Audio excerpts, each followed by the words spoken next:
যৌতুকের টাকা না দেওয়ায় আতিয়াকে গাছের সঙ্গে বেঁধে নির্মম ও বর্বর পাশবিক নির্যাতনে মানবাধিকারের চরম লঙ্ঘন হয়েছে বলে মন্তব্য করেছেন international human rights and crime report সোসাইটির চেয়ারম্যান মোহাম্মদ আশরাফুল আলম।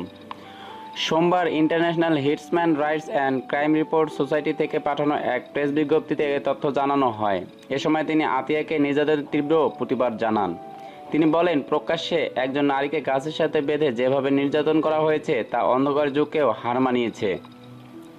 যেভাবে তাকে নির্যাতন করা হয়েছে তা মানবাধিকারের চরম লঙ্ঘন। আর এ ঘটনায় প্রথম অবস্থায় পুলিশের ভূমিকা নিয়েও তিনি ক্ষোভ জানান। আশরাফুল আলম আরও বলেন, নির্যাতনের দৃশ্য বলে দেয় মানবাধিকারের প্রশ্নে বাংলাদেশে এখনও অনেকটা পথ হাঁটা বাকি। আজও নির্যাতিত নারীদের বুক ফাটা আর্তনাদ সমাজ কেঁপে ওঠে। শিক্ষিত অশিক্ষিত নির্বিশেষে অনেক নারী এখন নির্যাতনের শিকার হচ্ছে, কখনো পাশবিক নির্যাতন, আবার কখনো মানসিক। মোট কথা, কোনো না কোনোভাবে নারীকে যেন নির্যাতিত হতেই হচ্ছে।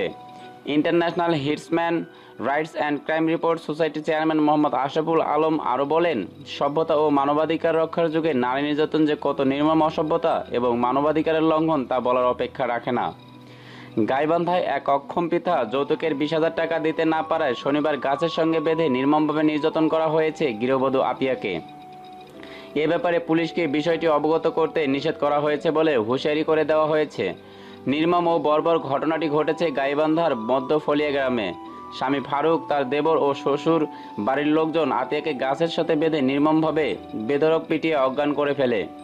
এমন সময় স্থানীয় ব্যক্তিরা এসে আতিয়াকে উদ্ধার করে। International human rights and crime report সোসাইটির চেয়ারম্যান আরও বলেন, নারীর প্রতি সহিংসতায় সকলকে একযোগে কাজ করতে হবে।